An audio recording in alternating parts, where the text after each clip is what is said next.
We're going to call to order the City of Wilmington Board of Adjustments meeting. Today is Thursday, July 18th. It is 1:02.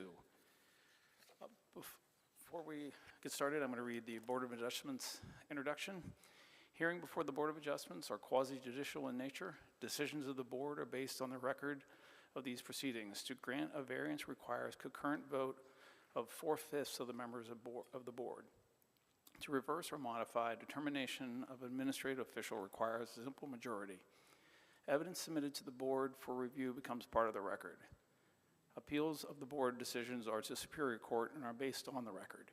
Appeals must be filed within 30 days of the date of filing of the board's order in the Planning Division. A hearing before the board is conducted in accordance with its rules of procedure. Those who want to testify in a case are sworn as witnesses. The chairperson recognizes those who want to testify or their attorneys for presentation of evidence during the hearing. To ensure that all testimony is properly recorded, you would please come forward to address the board, state your name and address, and speak clearly. The next item is we'll swear in all those that would be presenting any information today. All right, I'll ask that staff, applicants, and members of the public who wish to speak today will stand and raise your right hand. Do you swear that the testimony you're about to give is the truth, the whole truth, and nothing but the truth? Thank you. All right, our next item will be the approval of the minutes from the June 20th, 2024 meeting. If there aren't any changes, I'd take a motion for approval. I motion that we approve the minutes from June 20th. And is there a second? I'll second. All those in favor say aye. Aye. Anyone opposed? Those are passed. Our next item is new business. And we have, before we move forward, we do have one item that's coming off the agenda. Item number 3 will be withdrawn. And so, but number 1, I think we have a member that needs to recuse. All right. Do you want to go ahead and make a motion on item 3? Do you need a withdrawal motion for item number 3? Okay. Please. I'd like to make a motion that we withdraw item 3, 1441 Eastwood Road. Okay, there's been a motion. Is there a second?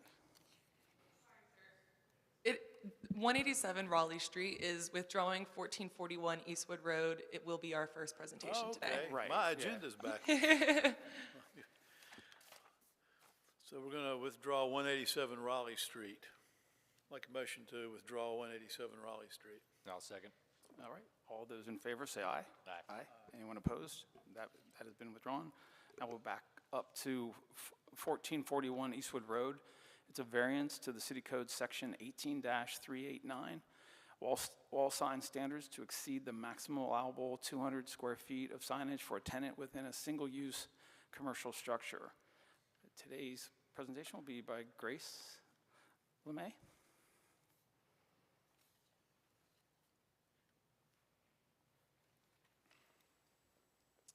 Hi, good afternoon, Mr. Chairman and members of the board. My name is Grace LeMay, and I'm a planner for the City of Wilmington.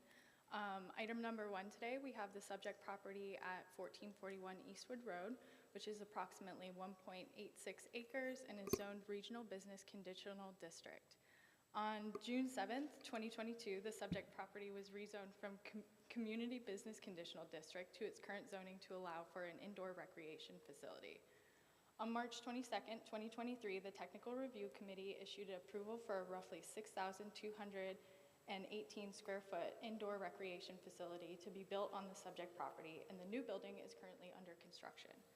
The applicant has proposed 3 wall signs on the building, 2 on the front facade, one at 263 square feet and the other at 107 square feet, and a third on the right facade of the building at 185 square feet. The total combined area of the proposed wall signs is 555 square feet, which exceeds the maximum allowable wall sign area for this district by approximately 355 square feet. On June 6, 2024, planning staff accepted an application for a variance to the wall sign standards for single-unit buildings in commercially zoned districts. The applicant states that the proposed signage does not exceed 20% of the wall to which it will be attached, which is a requirement pursuant to City Code Section 18389 wall sign standards. However, the code also sets forth maximum sign areas based on the applicable zoning district and states that the maximum is whichever is less. In this district, the maximum allowable wall sign area is 200 square feet combined and no more than 3 total wall signs. Pursuant to City Code 18390, one monument or pole sign may be permitted per street frontage up to a maximum of 3 per development project in all non-residential districts. The standards in this section allow that the subject property may be permitted 1 monument sign and a maximum area of up to 175 square feet. At this time, no freestanding signage has been proposed for this property. This matter is set for hearing before the Board of Adjustment on July 18th, 2024. I'd like to submit the staff case summary and all attachments to the record. All right, thank you. Does anyone have any questions of Grace at this time? Grace, do you know when the applicant acquired the property? We can look that up and provide that information to you in a moment. Thank you. Anyone else have any questions? All right, thank you. Next, we'll acknowledge that the agent for the owner is Patrick McGuire. Mr. McGuire, would you like to present?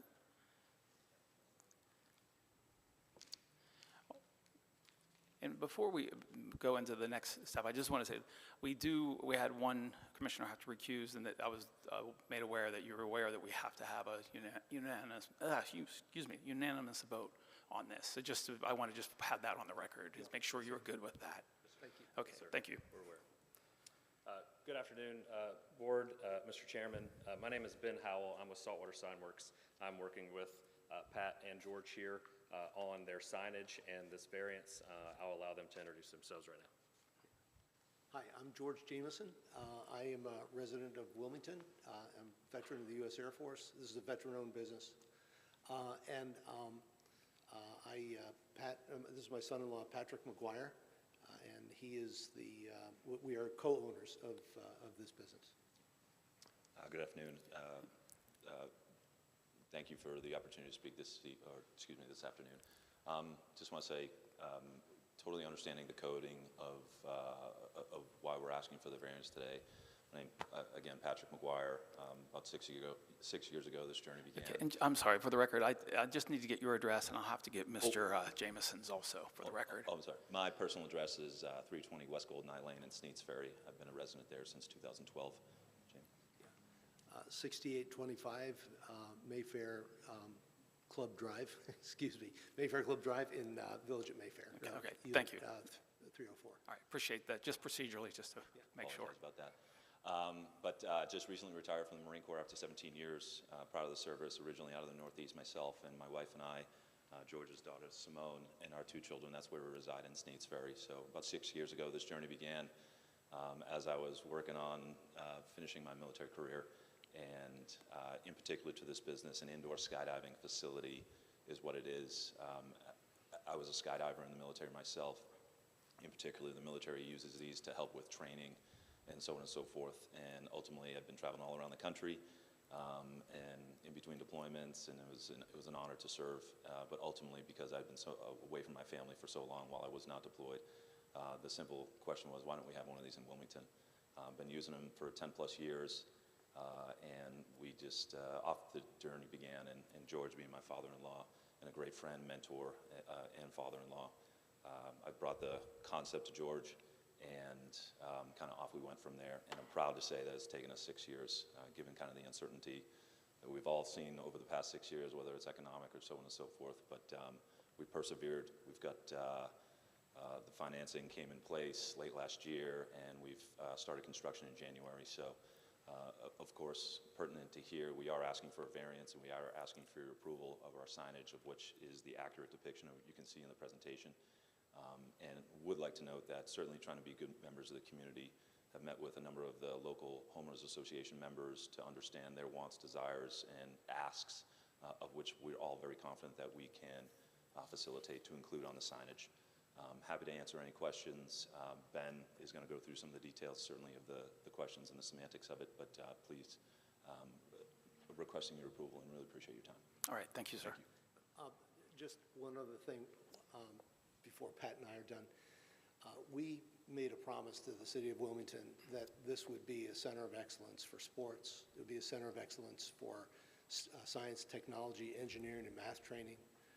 And of course, it'll be a center of fun and recreation for an awful lot of people. So that was the kind of value proposition that we brought to the city. We're very proud and humbled to be a part of this wonderful community. And we did a groundbreaking ceremony a few months ago, and we just would love to show you, if you'll allow us, a quick video that was done from the groundbreaking. It'll give you a little more sense for the business. Sure, thank you. Construction site of iFly Wilmington. It really takes a village to make something like this happen. It's been a long road. It's been a long road. We began almost 6 years ago now. We were able to break ground today, so super excited about that. Originally, I was just thinking purely from a military training aspect that why don't we have one of these just outside of one of the biggest U.S. Marine bases here in North Carolina. This was my purpose, to bring something I love to do for, again, our community. When we transition out of the military, whether you get out 20 years, 17 years, 4 years, it becomes essential to find that next purpose. I've never seen a single person walk out of an iFly without a smile on their face, and to bring that joy becomes my next purpose. For my 22 years in public service in the Wilmington area, this is the most unique project that we've ever approved. But we really believed in George and Pat. This project actually, it has to go in a lot different sequencing than most typical projects that are of concrete and steel. You've got the actual wind tunnel system that goes in as you're building, which presents its own challenges. Monteith, we're well known for building complex projects. There are not all that many of these around the country, and to think that Wilmington will have a facility like this is really pretty amazing. It'll be a STEM learning opportunity for the kids in the schools here. I think it's just going to be phenomenal.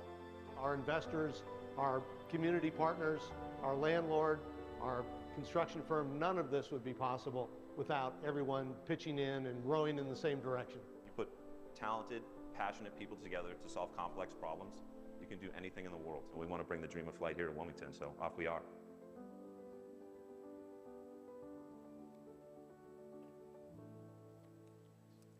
All right, thank you. Gentlemen, and I'm sorry to be a pest, but the microphones, if you guys could just make sure that you're speaking into the microphones a little bit better. The acoustics in here are not great. Thank you. Yes, ma'am. How's this? Is that good? All right. Again, thank you, board, for hearing us today. I'll kick off the proposal that we have by saying we're asking for 3 signs. That's what the code allows. 2 on the front facade, 1 on the right side facade, just like the city told you earlier. The top sign is going to be roughly 45 feet high. The mock-ups that you see in this are accurate to scale. So when you see the building, when you see the signage throughout this presentation, this is all going to be to scale. Front door sign is going to be roughly 13 feet high off of the ground. The side facade sign is going to be 31 feet off the ground. And then the total square footage is, again, 555 feet. You've already heard that pitch. One thing that we wanted to emphasize during this proposal is that these sign designs are subtle, sophisticated, and consistent with the ambiance of the area around and Wilmington in general. In fact, George and Pat, actually, for the indoor skydiving portion, they opted for a more expensive halo lit sign because it is more subtle at night. It's not some big giant beacon that's going to be distracting drivers or beaming into some neighborhood across the way. They opted for a more expensive version of the sign so that we're a better member of the community and thinking of their neighbors. The code limitations for the signs, we'll just go through them one more time. It says area maximum of 20% of the wall with the maximum allowable in the district being 200 square feet total. So it says whichever one is less of those two. So we're limited to 200 square feet per code now. That's why we're here for the variance. Code limitations for the monument sign is an area maximum of 175 square feet per side and 10 to 30 feet of setback. So the only reason I bring that up is we haven't actually proposed one because the site layout doesn't lend it. We can't put one there. So we haven't even bothered trying to propose it. So if we were going to ask for a variance on one or the other, we said, hey, let's just go with all the wall signage. Let's put all the signage in one place rather than asking for a variance here and a variance there. The building dimensions, just for reference, the front facade is 5,481 square feet, with the 20% being almost 1,100 square feet. The side facade, 20% comes out to 259 square feet. So you can see that the difference between 200 and the 20% is a drastic difference for the size of this building. So variance question number 1, the response to it, unnecessary hardship, strict application of the ordinance. So strictly enforced, the code restricts the signage on the building to less than 3% of the wall area. So other places are allowed 200 square feet, just like iFly would be, or up to 20%, whatever that is, they would be restricted to less than 3%. That is dramatically really undersized for the business visibility and just the aesthetics of the building itself. It would look kind of like a postage stamp on the wall if we were to put the signage at that size. Ultimately, less signage is available to iFly with strict enforcement versus other businesses in other RB districted areas, because they can't have a monument based on the lot layout, which I'll get into in question number 2 response, and then being restricted to less than 3%. So hardship 2, so this is basically saying hardship results from conditions that are peculiar to the property itself. Specifically, this parcel has a very unique layout. There's a drainage easement on one side, there's a stream on the other, there are conservation setbacks on both of those on the rear of the property. That places the building, it has to be moved forward on the property. Along with that, the parking lot also has to be moved forward. You'll see that on the plot as well later on in the presentation. But due to this footprint, the parking lot begins only 15 feet into the property. It runs almost the entire length of the property. So if you recall the monument sign, it says it has to be 10 feet setback to 30 feet. That gives us a 5-foot area to be able to put a monument sign, and we can't put 175 square feet at 12 feet tall. When you only have 5 feet wide, that's a maximum of 60 square feet. So a monument really wouldn't be visible to the road. It would be quite small there because of how far back off of the road with all the right-of-ways and everything else. So it's really just not a feasible thing. So we're out really 175 square feet of signage per side. If you want to add those up, that's 350 square feet. So we're 355 square feet over the allowance of 200 square feet, but 350 of that would be considered into a monument if we could do one, but the footprint doesn't allow us to do so. Variance to question, or the answer to question number 3, the hardship did not result from actions taken by the applicant. Obviously, God kind of designed the lot, so with the stream and then the obvious conservation easements, the drainage easement there that's required for stormwater, and then there are DOT restrictions for the right-of-way coming onto the building because Eastwood is quite a large road. You can see that the setback from that plot right there is quite a ways back. Number 4, the response on here is basically the requested variance is consistent with the spirit, purpose, and intent of the ordinance. So this request does not affect public safety negatively. You can make an argument that it actually would increase public safety. We've all seen kind of tourists driving around here. We know that, when you have better visibility for businesses, you have better timing on your braking. You don't have to change lanes drastically. We've seen enough of that on Market Street, at least near where I live, to know that it causes plenty of wrecks. So if anything, it increases public safety with the increased visibility of the building. Substantial justice is achieved by this request to allow iFly to have slightly more than 8% of the wall area signage. That's all we're asking for. It's like 8.1% of the wall area signage. We're not asking for the full 20%. We're not asking for anything kind of crazy. And the neighboring business, which you'll see a photo of later, literally right next door, it is zoned differently from iFly's property, from that parcel, but the signage requirements are the same. It's still 200 square feet or 20% of the wall area. They've got 178 square feet, and they're at 12% of their wall area. So we're asking for less than what even the neighbors right next door have. So we're not asking for anything drastic or anything, out of the ordinary. So this variance request is also in line with additional signage allowed in other districts. This is just to note that in CBD districts, over a 4th floor facade, those buildings are allowed in those districts an additional sign over the 4th floor. This building is that tall. That first sign that you saw on there, the indoor skydiving, would meet that requirement in a different zone. So it's not different from anywhere else in Wilmington. It's zoned different, but it's not going to look any different than anything else in town. So in summary, code strictly followed allows for 550 square feet of wall signs and a monument. We're requesting 555 square feet of total signage. It's just all on the wall. Ultimately, it's only 8.2% of the wall area. Code strictly followed allows for only 2.9% of the wall area for iFly, and adjacent properties have 12% of wall coverage. So we're just asking for something similar to that. Again, the designs and the lighting are subtle and sophisticated and maintain the aesthetic of Wilmington as a whole. They're, residents of Wilmington, I'm a resident of Wilmington, we want our town to look nice. We're raising our families here, so we're not asking for anything crazy, and we just want to create adequate visibility for, for iFly, for their customers, for passersby, and maintain Wilmington's beautiful aesthetic, which we all, care about, including yourselves, I assume. The project mock-up, the front signs, so this is what it'll look like, just kind of a 2D mock-up. You've already seen kind of the 3D rendering there. The mock-up by night is the blacked out area, so you can see there that it's a very subtle lighting on the indoor skydiving. Only the building is going to light behind there. The actual letters don't light through their face themselves. Here's a better mock-up of it. The top left there, you can see kind of how it's a halo light, so it's much more subtle to the eye. It's not super bright, but it is noticeable. For the side sign itself, yes, it is quite large, but you can see that it actually fits the size of the building itself. And it's, again, it's just to create visibility for the building coming from Eastwood. You can see it, you'll be able to see it quite well from a distance.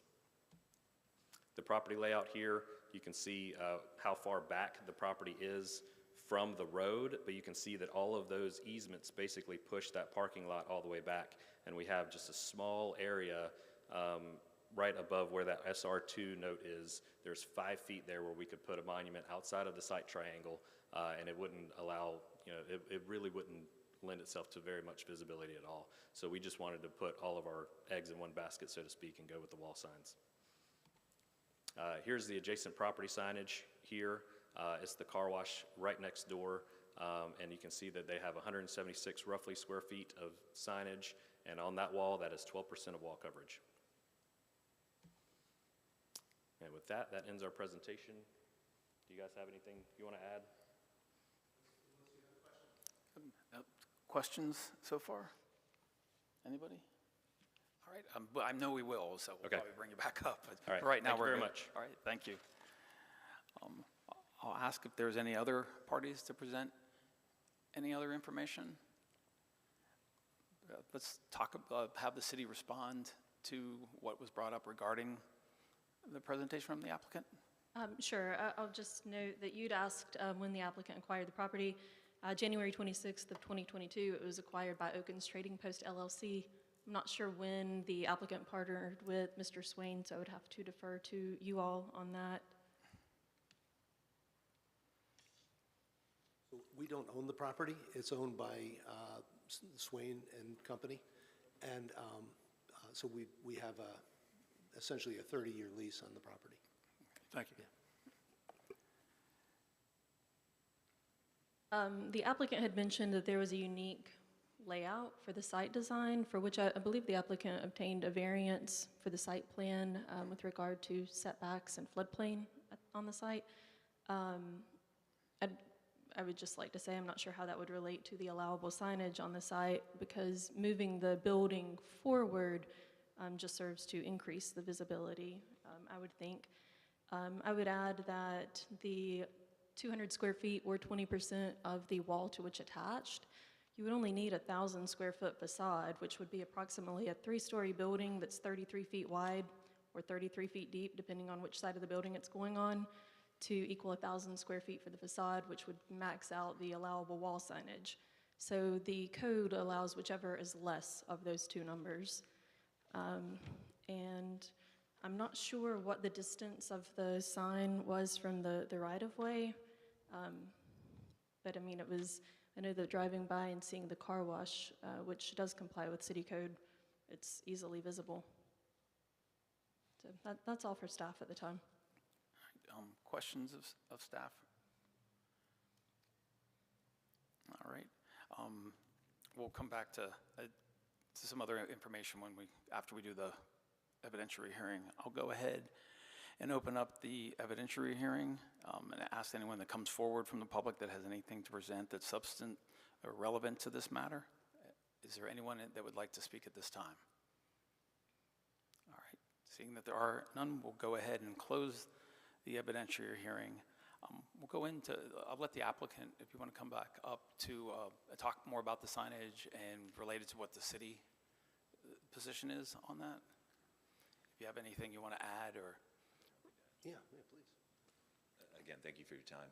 One thing I would like to add, though, a typical iFly and what you see in that depiction is certainly well within this is a franchise with 80-plus corporate tunnels throughout the United States, and typically what you see is a three-facade signage on basically the right side of the building, of which you see the large red character on the taller portion is mirrored on the left side of the building. And speaking with the local HOAs and members of the community, what they did, they had asked that we be respectful of that. And just like Ben was pointing out, in order to minimize that visibility and, sorry to quote, to not put up the bat signal at night, to make sure we're respectful of the local community, we have decided to not put an additional sign, excuse me, which would certainly put us well over the code as well, but on the left side of the building. So those three sides were chosen specifically for that, and as well as be respectful of the community's wishes and interests as well.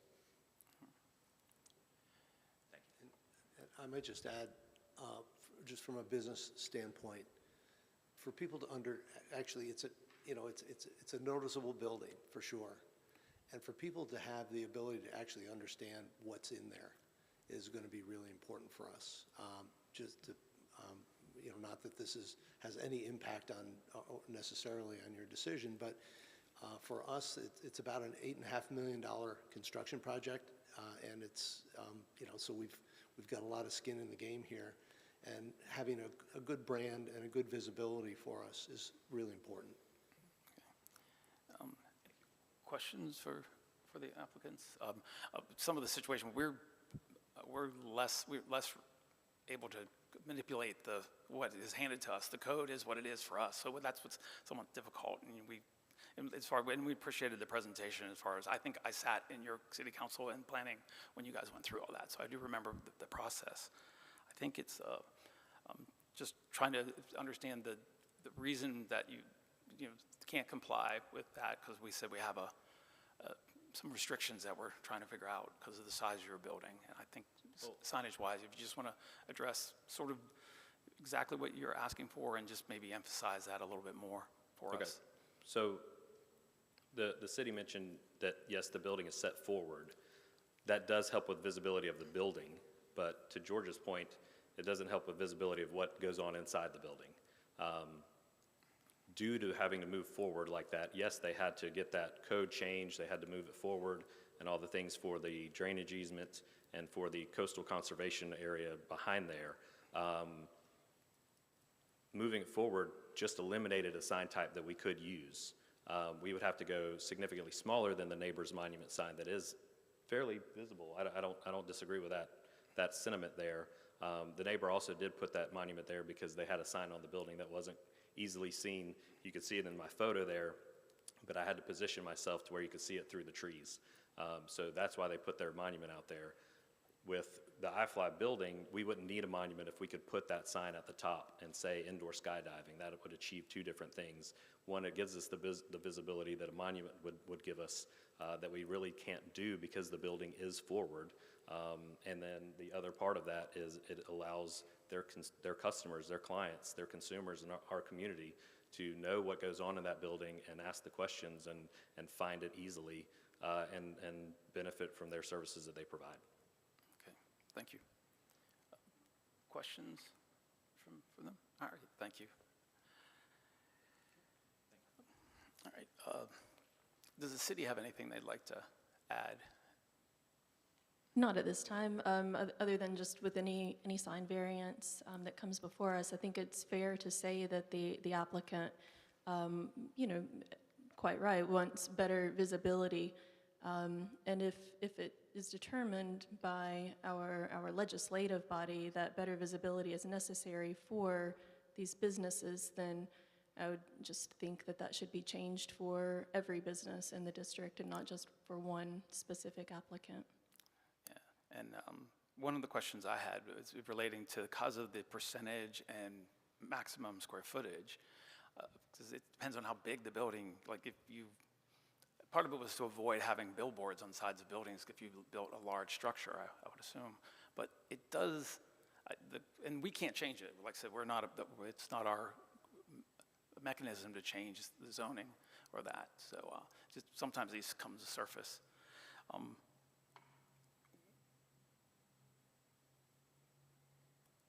With the monument sign, is there any, the city doesn't prevent them from having that, it just doesn't look to be efficient or effective, is that? Other businesses in the same area have utilized monument signage as a viable option to increase their visibility. If we grant this variance as a condition of the variance, can we remove completely the ability to put a monument sign on that location? You could condition the variance to prohibit the installation of a monument sign. Okay.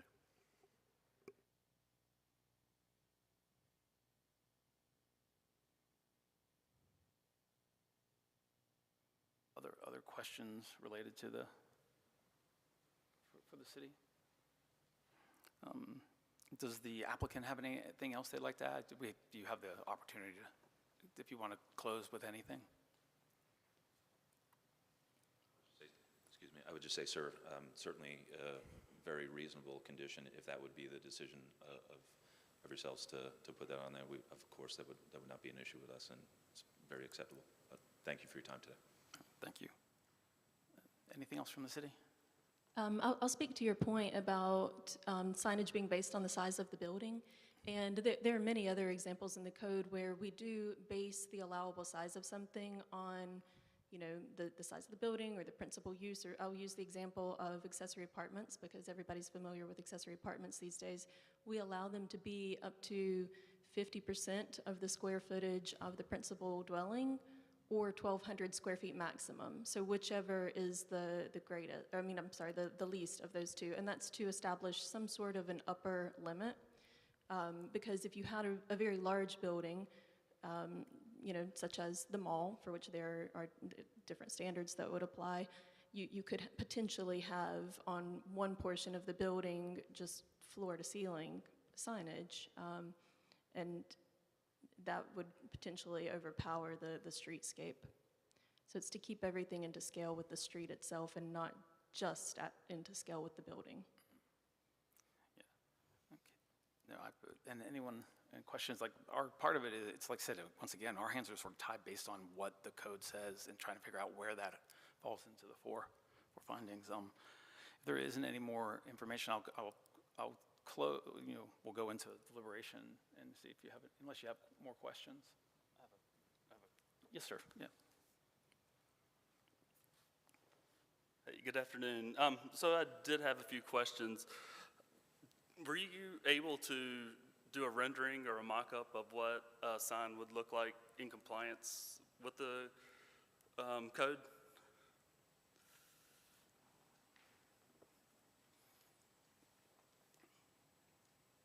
Essentially, a sign that would be in compliance with the code would be that one sign above the door. Okay, and then as mentioned, this iFly is a franchise, and how do the other franchises' signages compare to the proposed? Ooh, I wish I could show you the one in, is it Taiwan or Japan that has all the lights all over it? It's pretty crazy.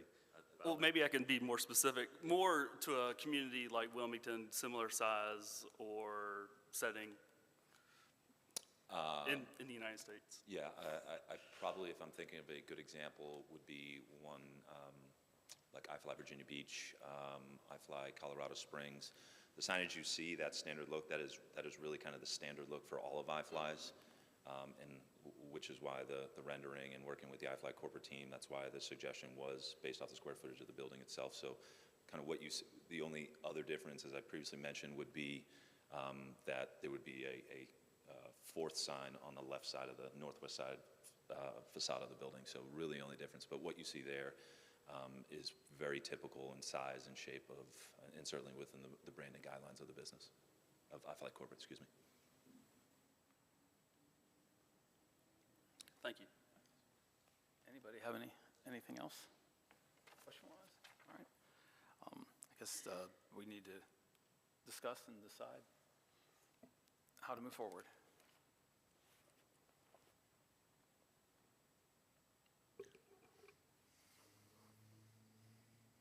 And thoughts on, it's like I said, I see, like, based on size and dynamic and wanting to have that visibility in the monument sign, but I also see that we have had to deal with quite a bit within the sign world, and we'd have to really show how this is meets those four. Well, I do struggle a little bit with the four findings of fact. You know, we've addressed signs on my computer screen just went away.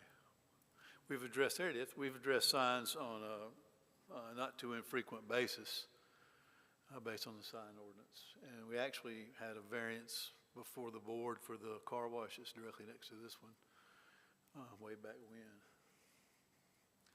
So, I do struggle a little bit with the four findings of fact. You know, number 4, is it consistent with the spirit, purpose, and intent of the ordinance? Well, no, because it doesn't meet the ordinance, you know. Number 2 is pretty easy because it is a peculiar property. Everything along that side of Eastwood Road is a little bit peculiar because of the drainage and setbacks and everything else. And it certainly didn't result from hardships taken by the applicant, but you know, number 4, is it in spirit with the intent of the ordinance? And the reason I asked the question about the monument sign is that's 350 square feet. It's 175 on each side, and that would, you know, from a rationalization standpoint, I guess, kind of say, well, we'll take away this 350 feet and give them that 350 feet. But that's just my thought. So, Other discussion? Yeah, I'm having trouble also with number 4 and also number 1, and particularly in regards to sign 1, the indoor skydiving. That's the bulk of the variance right there. I mean, it's a publicly visible project. I think everybody in town is aware of what it is and what's going on right there, and I don't think taking that away would really create a hardship on the applicant for that. And if we want to get into it, I could propose approving a 92 square foot variant for sign 2 and 3 and eliminating sign 1 of the 263.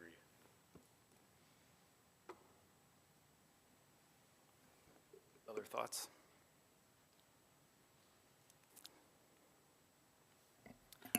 I would just like to mention, if the board is having trouble deciding and if the applicant would be agreeable, it might be worth continuing and have the applicant bring back a different design or something that's a little more in line with the code,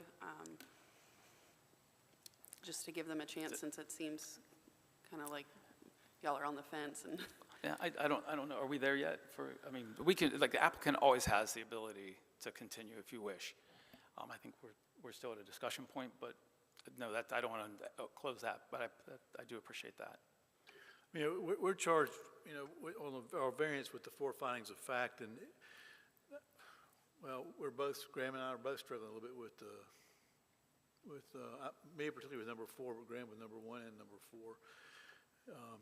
Meeting the 4 findings of fact, because the intent of the ordinance is what it is, to limit the size of signs on commercial buildings. I mean, that is the intent of the ordinance, and you know, that's what I'm struggling with. I'm not sure we meet the 4 findings of fact. Anybody else? Since that has been, yes, sir, you can. I just wanted to add, for number 4, I struggled with that one as well, with the intent of the ordinance. It is to limit signage But we wouldn't be here with a variance request if we met the intent of the ordinance and we were within the ordinance. We would just apply for our application and get it approved. I understand. Okay.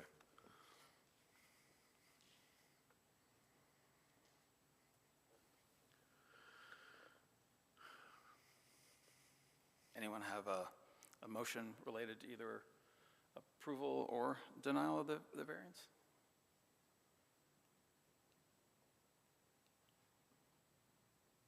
I'd like to make a motion to deny the variance as it is presented. Okay, there's been a motion to deny the variance. Is there a second? I'll second. All right, it's been motioned and second. All those in favor of the denial, say aye. Aye. Those that are against, say nay. I'd say nay. I do have a couple questions. Well, during the vote process, I'm sorry, before, I'll hold the vote. I'll just, questions related to that. Before saying nay, because I feel like we're basically saying the sign doesn't meet the code and we disapprove it, right? Before doing that, I would suggest making the applicant provide an additional rendering that's maybe more closely related to the intent of the ordinance, and then also, maybe multiple renderings just to be closer to the rendering and seen at another hearing. That would be a continuance. Right, we'd have to have the applicant, so we'll hold the vote, and I'm just going to, go ahead, you can come up. We're just going to pull back. We do have a motion, but can I ask you to withdraw the motion at this time for discussion? Yeah, I will withdraw my motion. All right, thank you. Yes, sir. Thank you for that, and thank you for the suggestion earlier about maybe, a different variation of what we're asking for. And we would be happy to come back with a few different renderings and perhaps ask for you to consider approving one of them.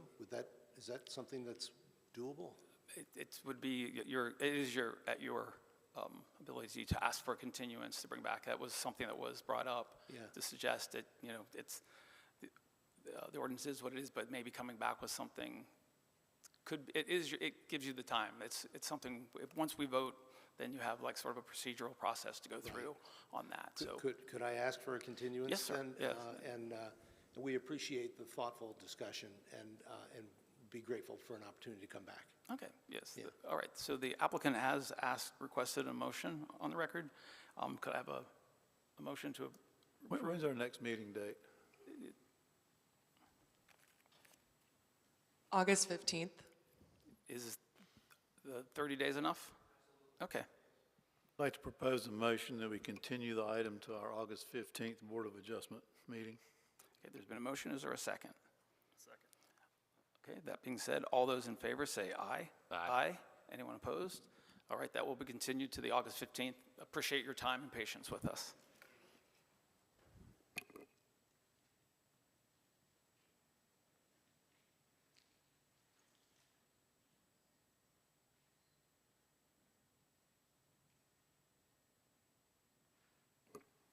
All right, we are going to move on to item number 2. Item number 2 is for 1823 Wrightsville Avenue, a variance to the City Code Section 18-28, dimensional standards for the reduction to the side and rear setbacks for a resident dwelling in the R5 residential zone district. And Catherine Thurston will be presenting. Good afternoon. It looks like we have a new mic set up here. Yes, the subject property at 1823 Wrightsville Avenue is zoned R5 medium density residential district and contains a single dwelling use, which is a conforming use in the R5 district. Within the R5 district, setbacks are 10 feet in the front, 7 feet on the sides, and 15 feet in the rear, except within the 1945 corporate limits, as this property is, which allows a reduction to 10% of the lot width. This lot is 60 feet wide, so the side yard setbacks could be reduced to 6 feet. Accessory buildings in the R5 district are required to be located to the rear of the principal dwelling and must be set back a minimum of 5 feet from the side and the rear property lines. The applicant recently constructed an addition to the rear of the property, and on July 7th, 2023, a proposal to attach an existing accessory building to the principal dwelling. This is zoning district. Here's the, this is the condition prior to any of the permits. On a survey by L. Scott Baggy from August 19th, 2022, the accessory building labeled garage is not... Sorry, Catherine, nothing's coming up on our screens at all. I see one, do you guys have, they have theirs, ours are down. Sorry. I don't know if there's anyone. All right. There's nothing on the screen that isn't included in your packet. This is the survey portion. It's black and white attachment with the survey sealed, very lightly sealed. But on that, you can see that the building that's labeled garage does not meet the required side yard setback of 5 feet, nor does it meet the, it meets the rear yard setback for an accessory building. On August 2nd and August 18th, 2023, city zoning denied permit applications for attachment of the existing garage to the principal dwelling because it wouldn't meet the required setbacks for a principal structure in that district. On August 25th, the applicant resubmitted for an addition to the principal structure that would meet the required 15-foot yard setback with a note on the plans that the structure cannot be physically attached to the principal structure. So the idea was to put an addition onto the rear but not physically attach it to the garage. On or about September 11th, the applicant requested an administrative determination regarding the existing non-conforming accessory building and staff's position that connecting the two structures would increase the extent of the non-conformity, which would be in violation of Land Development Code Section 18633. On October 11th, 2023, the applicant submitted a revision to the approved permit that showed a breezeway between the two structures, and I have some renderings from that permit application. On or about October 18th, 2023, city zoning approved the permit revision with the note that the enclosed addition cannot be physically attached to the principal structure. When this property was inspected in December 2023, staff determined that the new addition was connected to the principal dwelling in violation of city code, and these are photos taken by the officer on inspection. Between January and February of 2024, city staff had several conversations with the applicant's legal counsel, Ms. Susan Keelan, pertaining to the method of attachment to the structures.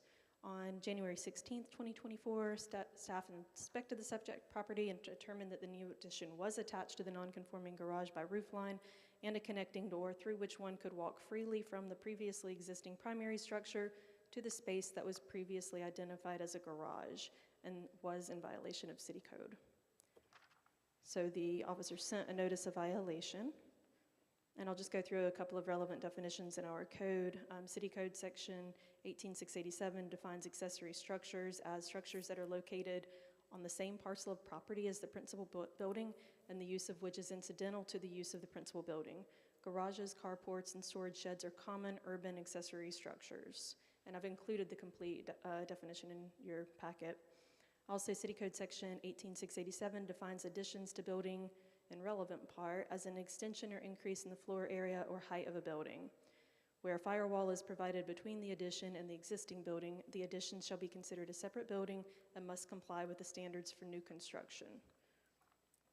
On May 5th, 2024, Ms. Keelan submitted an application for a variance of 2.3 feet to the required 7-foot side yard setback and 10 feet to the required rear yard setback in the R5 district to allow the existing addition to remain as located 4.7 feet from the side property line. And I would just like to correct that the variance request on the side would only need to be 3.7 feet because this property is in the 1945 corporate limits and is subject to the 10% lot width reduction for the side yard setback. And this matter is set for hearing before the Board of Adjustment July 18th, 2024. I'd like to submit the case summary and all attachments into the record, and I'm happy to answer any questions you may have of city staff. Anybody have any questions at this time? No. All right, thank you. Thank you. All right, we'll acknowledge that Susan Keelan is representing the applicant. Would you like to do a presentation in addition to staff? I would, please. Thank you. Sure.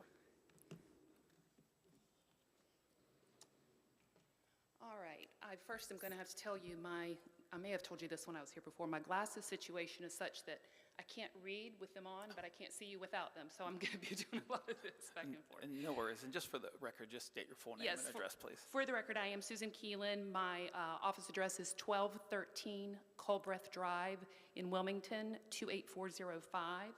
And I am representing the applicant for this variance, Mr. Kenneth Austin, who is also here in the audience. So first, I think it's important to provide some helpful history and context, and then I will present the reasons that Mr. Austin is entitled to the requested variance by going through the 4 findings. As Ms. Thurston said, the property is located at 1823 Wrightsville Avenue, which is in the 1945 Corporate District, and Mr. Austin purchased this property in 2022.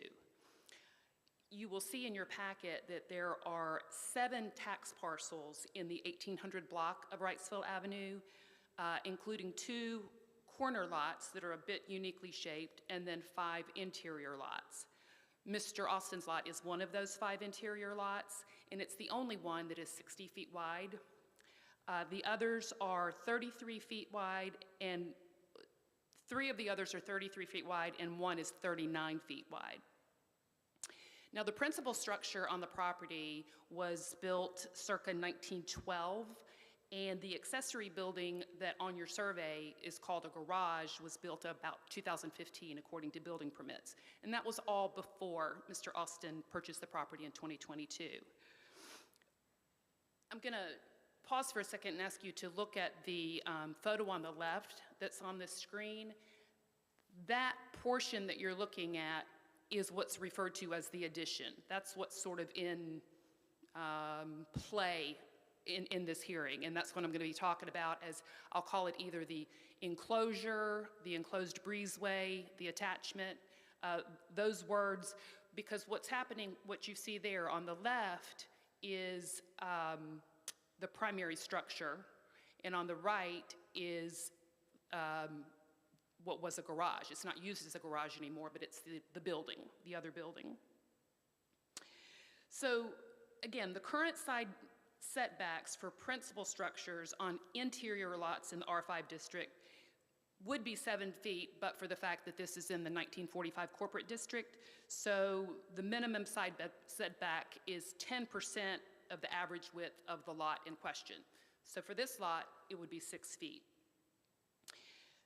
For the other lots, the other interior lots in this 1800 block of Wrightsville Avenue, the average setback would range from 3.3 feet for 3 of those lots to 3.9 feet for 1 of those lots. Mr. Austin's principal structure, and again, if you look at the survey, you'll see that his principal structure is set back 10 feet from the side property line. It's only required to be 7, but it's 10 feet.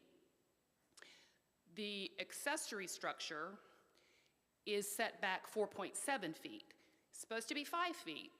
I understand that, but again, this was all constructed before he purchased, and it's considered legally non-conforming. So last fall, Mr. Austin decided, or maybe it was last summer, but in 2023, he decided that he wanted to connect his principal structure to this accessory building. And he was wanted to do that with an enclosed breezeway. And it's important again to note that this connection point that you're seeing on this left photo, it's nowhere near any setback. It's in the center of the property. It's not on the edges. So the city staff at that point advised Mr. Austin that connecting the principal structure to this accessory building would constitute an enlargement of the principal structure, and that would then trigger application of the setbacks applicable to the principal structure to this entire connected structure that would be on the building. So we go from allowing smaller setbacks for accessory buildings and larger setbacks that are required for the principal structure, and because of this little 3-foot or so, 3 or 4 foot connection point in the middle of the property, the staff determined that that would trigger a more significant or maximum setback requirement. So after a lot of conversation, the staff indicated that Mr. Austin could construct an enclosed breezeway between the principal dwelling and the accessory building without triggering any sort of violation of the setbacks, so long as the two structures were not physically attached. Then there was a lot of back and forth between myself and the city staff to try to get some clarity around what does physical attachment mean. And staff at that point provided a determination that it is permissible for this enclosed addition that you're looking here at on the left, and the principal structure to be, quote, closely adjacent or to abut, so that no animals or people can enter from the inside, so long as there is no physical attachment, end quote. Mr. Austin said, okay, I can do that. He conveyed this information to his contractor, and then that contractor commenced construction of this enclosed addition. He interpreted the staff's guidance to mean that there could be no physical attachment by the use of screws or nails or glue or any other sort of physical attachment mechanism. But when the work was nearly complete or complete and the building inspector was sent out to do a final inspection, he deemed the structures to be physically attached, and the staff agreed, city staff agreed.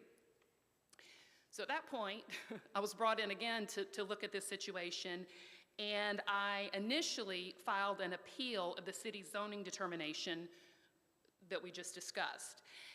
On reflection, I thought that it might be more prudent to withdraw that appeal and to request a variance instead, and that is why we're here today. So the appeal question has been withdrawn. That was a couple of months ago, and this variance was submitted sort of in its place. So with that background, I want to address the 4 findings of fact that this board would need to make and then be mandated by statute, if you find them, to grant the variance. The first is that unnecessary hardship would result from strict application of the ordinance. Now, the hardship itself is that not being able to connect the principal structure and the accessory building without moving that accessory structure about 15 inches or so to the east, so that the entire connected structure is set back only 6 feet from the side yard. And this hardship is unnecessary because the cost of compliance is substantial and undue, obviously, as compared, well, I think obviously that's for you to decide, I didn't mean to imply that, as compared to others subject to the same setback ordinance. In other words, the neighboring lot on either side of 1823 Wrightsville Avenue, same block, same street, same ordinance, if one of those properties wanted to attach his or her home to an accessory building, they would be permitted to do so in the same manner that Mr. Austin has, even assuming it is physically attached. And their setback would only have to be 3.3 feet or 3.9 feet, because the lot sizes, other than Mr. Austin's, are much narrower. Secondly, the hardship results from the conditions that are peculiar to the property. And as I said, the 6-foot setback is peculiar to 1823 because the other interior lots are much narrower frontage and therefore much smaller setback requirements. Third is that the hardship did not result from any action of the applicant. Again, the applicant had nothing to do with creating the layout of this block on Wrightsville Avenue or any dimensions of the lot within that block. It's just a factor of the peculiar in relation to the other properties on that block dimension. And fourth, the requested variance is consistent with the spirit, purpose, and intent of the ordinance, such that public safety is secured and substantial justice is achieved, I should say. It's achieved because granting the variance puts Mr. Austin's property back on equal footing with the other interior lots in his block. The purpose is preserved and public safety is secured because nothing is being constructed within any existing or even varied setback. In other words, even if you grant the variance, nothing on property is changing within these setbacks. It's sort of a very counterintuitive situation that I think we're working with here. I don't think it's common. I don't think it's something that necessarily was considered when the ordinance was drafted. Maybe it was, but it seems to me that if the concern is we can't have these two properties connect because it would constitute a violation of the setback, but nothing new whatsoever is happening anywhere near a setback. So no neighbor is going to be affected, no public is going to be affected, no one is bothered by this in any way, shape, or form. And to my understanding, the only reason that we are here is because, again, there's been a determination which we have accepted for purposes of this hearing, I'm not arguing it, that instead of the structure just abutting or being adjacent to, even though there's no nails or screws, et cetera, it's deemed to be attached versus not attached. Therefore, it's in violation. So with that, I will just say that when an applicant meets all the requirements of a variance, as you all know, the state statute does mandate that a variance be issued, and I respectfully submit that all of those requirements are satisfied and would request that the board grant the variance. And I'm more than happy to answer any questions that you all may have. Does anyone have questions at this time? Anybody? I do have a question. So if the connection building or the enclosed connection point was not to be connected with nails, screws, or glue, what was the original design or the construction? What is the method of attachment? Yeah. My understanding is that the walls are caulked together and that there is an overlap of the roof shingles, and that creates the connection. Thank you. I'm sure we will have some Okay. down the road, but anybody right now? All right. Thank you. Thank you. Anyone else have any information before we go into, the city have any addition before we go into the evidentiary? I would just like to say that I actually agree with Ms. Keelan's points, and I think that if the applicant had come to request a variance in advance of the addition, that it does seem to meet the 4 findings of fact, because of the 7 lots that are on that block face, most of them are 33 feet wide. There's only one that is wider than the subject property, and that one's a corner lot, and so I don't know that it would be appropriate to penalize the applicant just because it's an after-the-fact request. It does seem to meet the standards as far as I read them. And with the attachment, I mean, sometimes because if you attached it, it was considered to be part of become part of the primary structure. Well, then I mean, technically, the attachment increases the nonconformity because now it's just one building instead of 2 separate buildings. So attaching the garage to the principal structure makes it one building that does increase the nonconformity of the. Right, and then where I was going with the rest of mine was that if it did create, become the primary, then you generally could have 2 accessory, but you can't feasibly have 2 in this setup, because. Right, and it isn't so much the issue of having too many accessory buildings. It was an issue of whether or not this would be considered attached, and from the interior, you can see it's a seamless transition from the principal structure into what used to be the garage that's been, finished space. Now it says man cave there on the rug. But to Ms. Keelan's point, any of the other lots that are on that same block face and are allowed to do the 10% lot width, they would be subject to a 3.3-foot side yard setback, which this addition does meet. But my question about that is, and I heard Ms. Keelan say that it puts you back on equal footing, but isn't the point of having the diminished setbacks for a smaller lot because the lot is smaller? I mean, the whole premise of the larger setback is because there's more, they've got a larger lot within which to work. Yes, that is the premise behind the setback requirements.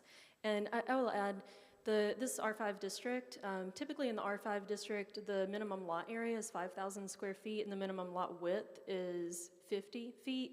Whenever this was originally platted out, these were all platted as 33-foot wide lots. It looks like this one has been, increased due to parcel assemblage, but most of the lots in that area still retain their historic development pattern, which would allow them 3.3-foot side yard setbacks. And the reason that provision was put into the code is because we recognize that sometimes, specifically in the original corporate limits of the city as they were in 1945, which is why we call them the 1945 corporate limits, a lot of times those lots are smaller than would be prescriptive for the zoning district today. And to acknowledge the difficulty in building on those lots and to reduce the need to come before you all for a variance, we've put in a provision in the code to allow for a decrease to setbacks for those parcels. This one just happens to be 60 feet wide and require a 6-foot side yard setback. Other questions for Catherine? All right, thank you. All right, we will move on to the evidentiary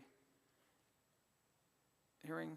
Is there anyone present that would like to present any additional information that's relevant to this matter?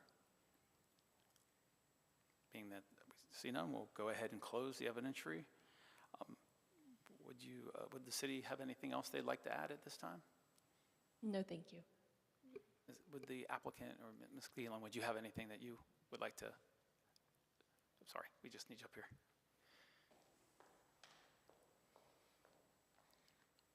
Only that I hope that the board would recognize that since there seems to be no opposing evidence from the staff, that everyone seems to be in agreement that the 4 findings are met. I hope that the 5 of you will concur as well. And again, I am happy to answer any questions. To Ms. Bennington's point, I wanted to say that the actual distance between many of the properties in this block of Wrightsville Avenue, sometimes there's only 5 or 6 feet actually from house to house. I mean, they're very close. And the distance between house to house from Mr. Austin's property to his neighbor is in fact the largest distance of anything on the block. So I think that motivation has been complied with. Thank you. Thank you. Anybody have any questions from either parties? All right. We'll close and go into deliberation. I mean, I agree with the city's determination. I wish this variance request had come to us prior to the construction. I think it would have saved a lot of anguish. But I think had it come to us prior to construction as a variance request, it would have been granted. And after the fact, always kind of agitates me a little bit, but I really don't have any problem with this addition meeting the 4 findings of fact. I agree with Patrick, exactly. Anybody else have anything? Is there anyone who would like to make a motion? I would like to make a motion that we approve the variance request based on the 4 findings of fact. Is there a second? I'll second. All right. Being motioned in a second, all those in favor say aye. Aye. Anyone opposed? That variance is approved. Moving on, we have no other items. Is there anything else from the city today? Nothing further. Thank you. Anybody else? All right. We're adjourned.